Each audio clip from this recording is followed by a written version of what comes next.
entry on the video diary as I driving down to this house again. Most of the work, I mean, pretty much all of the work is done, but I have to check on it before every weekend because of the cockroach infestation that the tenant caused that I'm working on. I think I am responsible for the death of perhaps hundreds of thousands of cockroaches in this house. Been using this gel bait that's supposed to be really good, growth regulator. Been doing everything that you have to do, but this infestation was so bad that it's still, even now, and we've been tackling this for weeks now.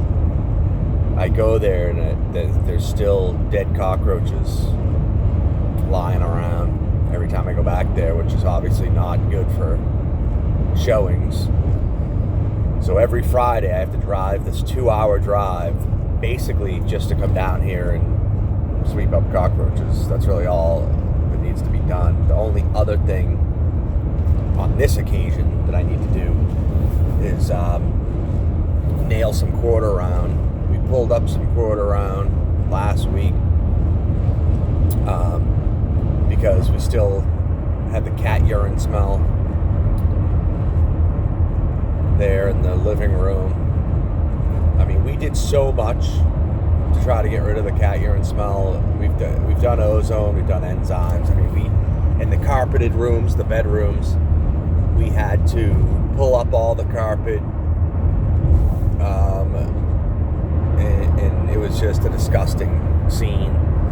The cat urine had completely saturated everything. I mean, even like shit, feces had somehow saturated down into the concrete, and so we had to scrub the concrete, and then we had to seal the concrete with oil-based primer. And the only good thing about that is that actually seems to have been a solution. Like, there's no discernible urine smell in the bedrooms now. But the problem is that in the living room area, it's luxury vinyl plank, and we just wanted to try to not have to replace that. And so we've just been battling it with enzymes, and so the smell kept persisting, and so we finally realized that we probably needed to. There was a threshold, like there was one corner that was really bad, and it was right by in this particular house, in this particular house's floor plan, the quote-unquote back door is really like a side door, and it goes off the living room. And that threshold, that wooden threshold in front of the door, we realized was probably just soaked in cat urine, and we hadn't replaced that. So that was one thing that was still causing a smell. And so we finally decided to pull that thing up, and yes, it smelled really bad. So that's hopeful that maybe we dealt with the smell. So, and then, we replaced that. And then all along that same wall, because I think that area there, that wall, was where they actually had the kitty litter. Now, they let the cat piss all over the house, but that area was where the actual kitty litter box was. And so, so we pulled the quarter round up, and, we're just not able to pull up the actual flooring. It just, we couldn't really pull it up. We had no tool to kind of you only have like 1/8 of an inch there to try to fry it up. That wasn't happening, but we cleaned up that little 1/4 inch gap, and we even tried to take a tiny little paintbrush and seal in there with the oil-based primer. Anyway, long story short, we don't own a nail gun, and we don't want to buy a nail gun just for this, so we thought that we were going to be able to just use liquid nails on the quarter round, and because we use liquid nails on the threshold because that's pretty much like the prescribed thing. That's what everyone does, so that's normal. And so we figured, since we had the liquid nails and we don't have a nail gun, we just liquid nails the quarter round. but we had never really devised a proper way to like hold it in place. I think if you did have a proper way to hold it in place, then eventually the liquid nails would work, but we didn't. So we're just sitting there trying to like hold it, and we just realized that with liquid nails, like, we'd have to hold this thing all night. Like with liquid nails, it's not a fast drying thing. I thought of some other things we could have done. Like we could have done like dabs of liquid nails, and then in between that, like dabs of super glue, and then just hold it until the super glue dried, and then the super glue would just hold it until the liquid nails dried. Like that could have worked, but I mean, we didn't even have super glue, so we basically just decided that we were going to give up on it, and I was going to come back when I would normally come back, which is today on Friday, and just get some finishing nails and just nail it in. So that's what I'm doing. I'm kind of worried about it, how it's going to look, because I'm using finishing nails because that's the smallest nail you can actually use with a hammer. They really tell you that you should probably use brad nails, but that's only for use with a nail gun. And I don't have a nail gun, and I'm not going to buy a nail gun because, like, I bought a miter box to do this work because we ended up replacing the quarter round itself. After we pulled it up, we realized we had a bunch of extra quarter round in the attic, and we said, well, since we already pulled it up, we might as well just replace it. So we bought a little miter box. It was only like $12 or something. And that's something that's like really good to have. Like I should have had that anyway. But a nail gun, I'm never going to use a nail gun again. And they're, fairly expensive, I think. Like probably the cheapest one's like $50. So I'm just going to take my chances with the finishing nails. I mean, this house is a complete piece of shit. I try to do things, the best way that I can. But I've already put in over $10,000 in this because a tenant just destroyed this property. And I'm just not sure that the smell is ever going to fully get out. Like, we fight it, we do what we can. Like, we did this whole new project to replace this threshold and everything. So we're trying. Don't get me wrong. But I pretty much just accept that this house is not, it's never going to be like nice, It's going to sell because it's going to be at the right price for somebody to buy. That's the reason it's going to sell. It's not going to sell because I use brad nails instead of finishing nails or whatever. So that's that. Now, the only thing I am worried about, there is the cosmetic issue of using a finishing nail instead of a brad nail. But I think that, like I said, it's not going to be a big deal for this particular house. But the thing that I am a little bit worried about is the nail splitting the actual quarter round, because it's a bigger nail than is generally used. I mean, it's still a very small nail, so I think there's definitely a chance that it won't split it, but we'll see. I'm gonna go do that. I'm gonna sweep up any cockroaches that I find, and that'll be that.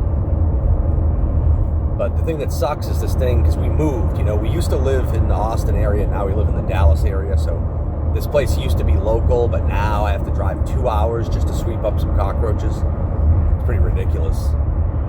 Like, it almost is, I'm almost glad that I have a little other work to do with this quarter round just to justify this drive, because like last week I literally just drove 2 hours, spent about 5 minutes sweeping up like a couple, like we're down to maybe like I'll find like 10 dead cockroaches now, which is still a lot. You're probably like, what? That's still a lot, but believe me, it's a lot better than it was. Like, that first time we ever put out the bait, like, we knew we had a big problem, so we put out a lot of bait. We actually did end up even putting out too much. They didn't eat all the bait, but the amount of bait they ate was just like, oh my God, I cannot believe that there's this many cockroaches in this place.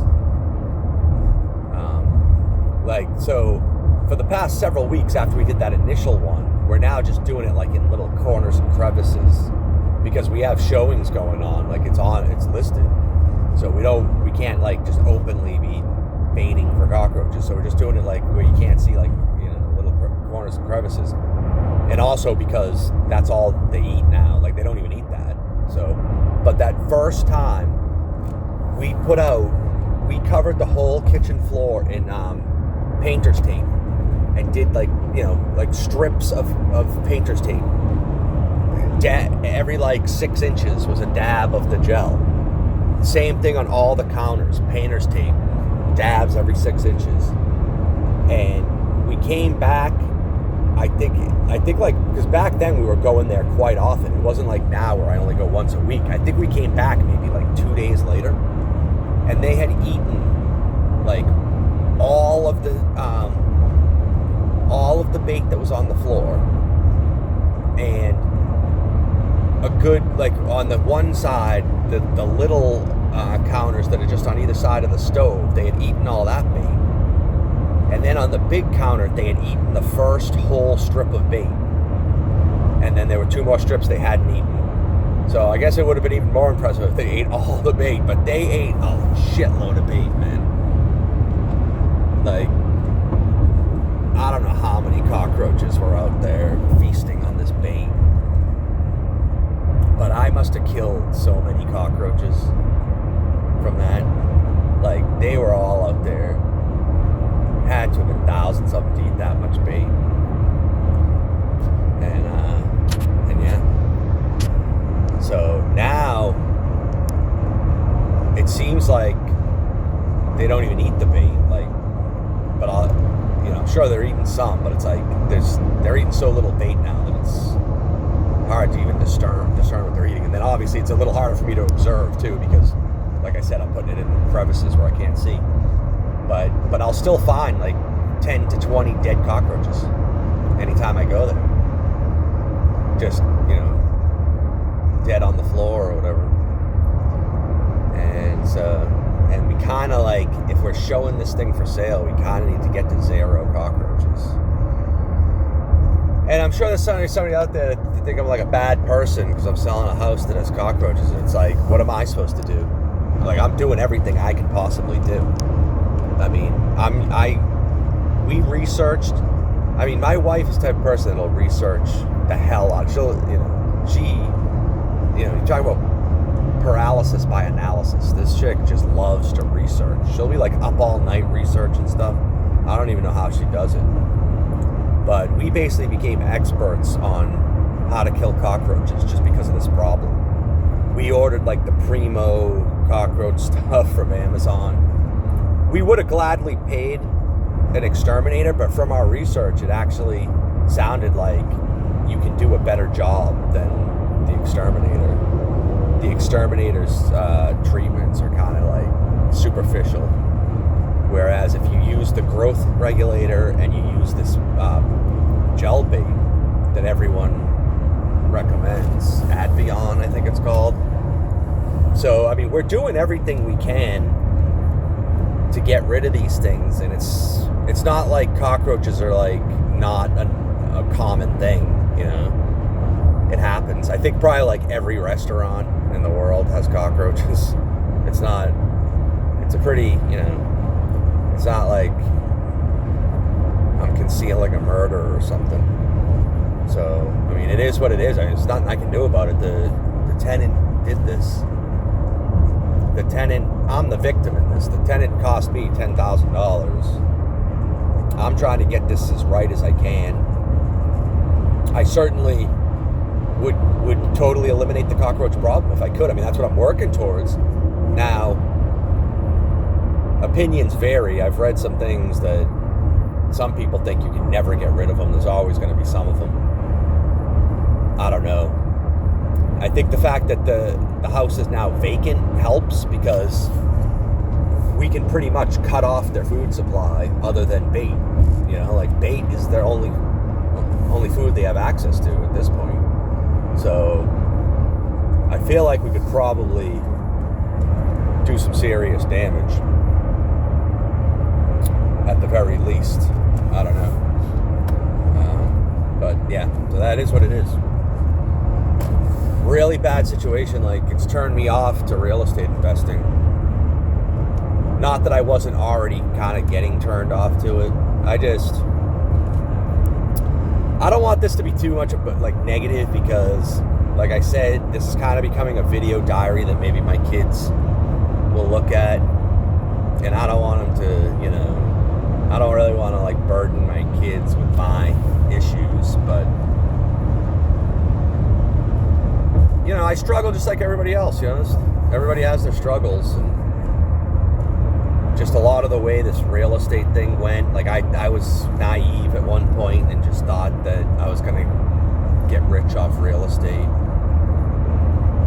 And there was a period of time, you know, maybe like 5 years, where I was really like gung-ho about it. Like, just my whole like mindset about it was positive, and I was like really excited about it.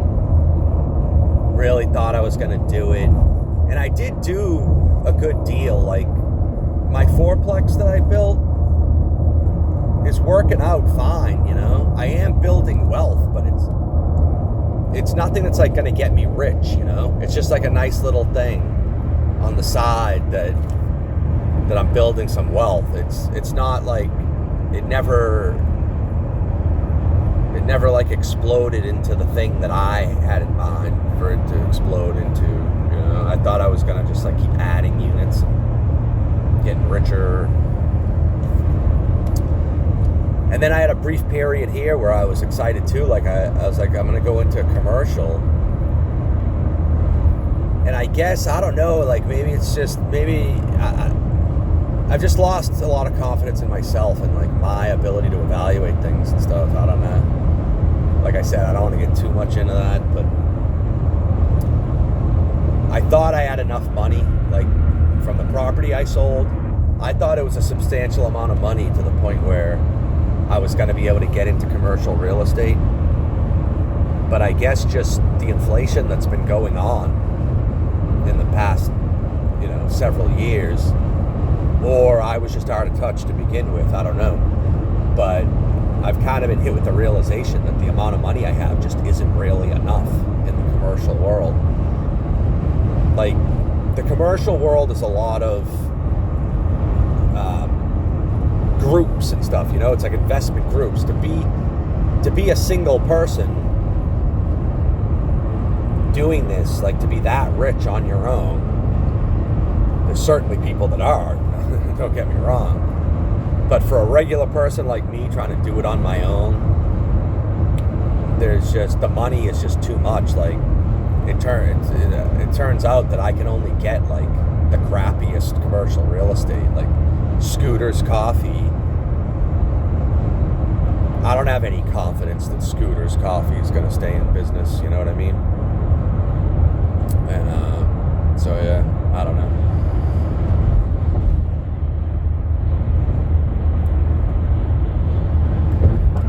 I'm kind of like, I don't know. I guess I'm not going to get into that, but yeah, I feel like stuff like this is pointless to say, because I didn't listen to anyone else when I was younger, and I don't think anyone's going to listen to me. But for what it's worth, I would really think twice about real estate. And the biggest thing is that you get trapped in real estate. Like, when you buy stocks, the only limitation to getting out of it, and first of all, I mean, there's kind of like no reason to get out of stocks, because like there's no shitty tenants. There's no constant burden of dealing with your tenants. There's no like moving away from your properties and realizing that it really sucks to be 3 hours away from your properties. None of that. But even if there were, the only limitation to getting out of stocks is, you know, making sure that the stocks are higher than in price than they were when you bought them. You know, just try, you know, selling at a good time in the market. I'm not saying to ever time the market. What I'm saying is that if you really want the money out, the only real consideration is, you know, it's probably not smart to cash out when the market's in a cyclical decline. But with real estate, you get totally trapped into real estate. Like, the tax implications are so daunting. Like, you're gonna lose so much money. So, I mean, I'm tempted to say you're gonna lose all your money. It's not gonna be all your money, obviously, but you're gonna lose so much of your money. It's gonna be so distasteful that, because of taxes, that you're gonna do a 1031 exchange to stay in, and have to stay in real estate. That's the situation I'm in. Like, I cannot get out of real estate. And then there's other people, like, if you're married, your wife has a say. Like, even if you were willing to take this tax hit, your wife sees the tax hit and she's like, no, because she doesn't have to deal with the tenants or anything, so she doesn't care that you're dying inside dealing with these tenants. She just cares about this tax hike, or this tax bill. So I thought that the answer was to go into commercial. It's there are triple N properties. You don't have to worry about as much as residential tenants. But yeah, like I said, we just didn't have the money. So, and now we're at like the end of our 1031 period. We're just now realizing, like, because one of our top properties was the scooters, and we really just analyzed it and decided that it's probably not worth it.